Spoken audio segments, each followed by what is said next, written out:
suis révolté. Je pense que nos démocraties républicaines sont vraiment en danger. Euh, Ça a failli embraser l'immeuble. D'autres voitures, si des gens n'avaient pas réagi. On a passé une très mauvaise soirée avec mon épouse hier soir, et une mauvaise nuit. Et puis on pense à tous nos voisins aussi. On expose tout le monde. Euh, mais c'est un épisode gravissime. Après toute une séquence de 1 an où j'ai subi des insultes, des violences verbales, des faux comptes Twitter, des rumeurs, des intimidations. C'est extrêmement difficile par moments. Voilà, donc je pense qu'il va falloir que tout le monde, tous ensemble, on réagisse pour se dire stop, ça suffit, de s'en prendre en permanence à ceux qui ont une responsabilité ou une autre, des élites, ce qu'on appelle les élites en général, soi-disant la France d'en haut par rapport à la France d'en bas, que ce soit des élites politiques ou autres, y compris le gouvernement, taper matin, midi et soir sur le gouvernement, qu'on peut critiquer, on peut avoir des débats démocratiques. Mais il faut arrêter de tout noircir en permanence. Et on ne fait que repousser les limites de la violence. Et quand il n'y a plus de limites, il n'y a plus de bornes, quand on dépasse les bornes, il n'y a plus de limites. Mais là, Voilà. il y a un cap qui a été Mais clairement franchi. il y en aura d'autres, malheureusement, si on n'arrête pas de ces invectives permanentes. Moi, je suis au premier loge, je le subis, mais je vois bien globalement la société dans son ensemble, et à travers les réseaux sociaux en particulier, les insultes, les menaces, les intimidations, y compris par des élus de la République, ici à Besançon.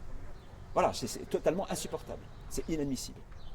Vous avez souvenir d'attaques de biens comme ça appartenant à des élus de la République?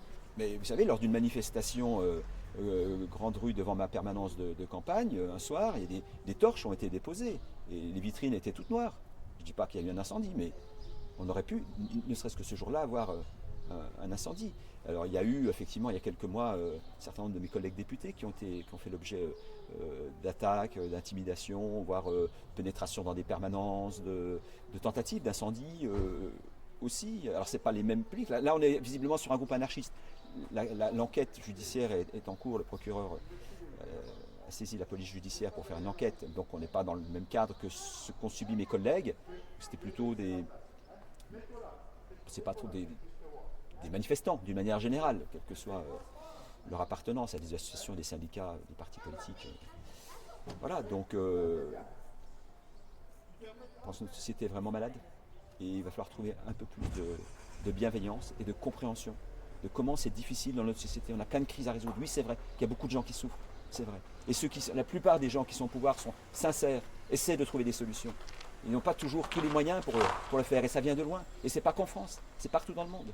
Et c'est pour ça qu'on voit aussi ces mouvements populistes. Et je ne suis pas péjoratif quand je dis ça, mais avec des gouvernements aussi populistes qui font pas mieux d'ailleurs, parce qu'ils sont confrontés aux mêmes problèmes.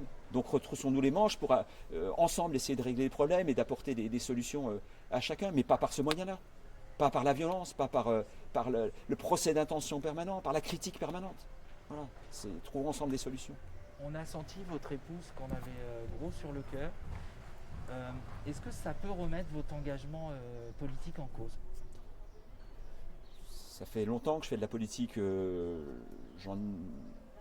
savez, c'est comme la grenouille qu'on met dans l'eau chaude. La température est montée progressivement, donc je ne m'en suis pas forcément aperçu. Je n'étais pas projeté d'un seul coup dans cette ambiance-là. Ça fait 30 ans que je vois l'escalade, donc je me suis adapté à cette situation et je fais front parce que mon engagement aussi, c'est je dois résister à ça, à ce mouvement-là et me battre et mener cette bataille politique contre la violence, contre les fausses informations, contre les manœuvres de toutes sortes. Et de ce point de vue-là, je reste déterminé.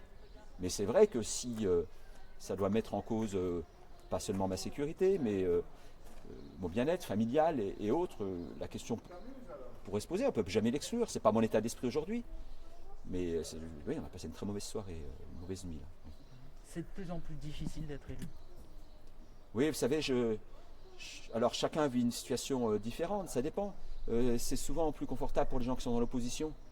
Parce que voilà, ils sont ceux qui peuvent se permettre de critiquer. Voilà. Et quand on est associé à la gouvernance, au pouvoir, d'une manière ou d'une autre, oui, c'est de plus en plus difficile. J'ai vu J'ai vu l'évolution. Et moi, j'assume d'être au pouvoir, d'avoir les mains dans le cambouis, de dire que c'est difficile, de dire que je suis frustré aussi, qu'on ne prend pas toujours les bonnes décisions et qu'il n'y a pas toujours une bonne décision. Il y a souvent, le Premier ministre le dit en ce moment avec la crise sanitaire, j'ai le choix entre des mauvaises décisions.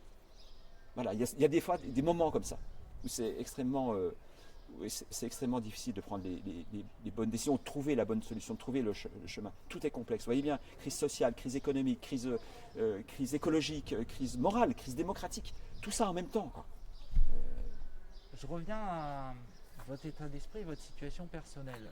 Vous dénoncez une escalade au cours des derniers mois. Est-ce que aujourd'hui vous irez jusqu'à dire que être élu, c'est aussi savoir que potentiellement sa vie peut être menacée? Vous vous sentez en danger? Je suis d'un naturel optimiste malgré tout. J'ai un regard lucide sur la société. Elle incline au pessimisme. Mais l'action me équilibre ce pessimisme, parce que quand on est dans l'action, on se dit qu'on peut changer les choses. Donc je reste toujours confiant malgré tout, et puis j'ai envie de me battre. Voilà, de me battre contre. C'est vrai que j'ai fait l'objet depuis un an, je suis l'homme à abattre de toutes parts. De toutes parts. Voilà. Donc je subis de plus en plus cette escalade, mais ça peut parfois me galvaniser au contraire. En me disant, il ne faut pas laisser filer cette société, laisser dériver cette société.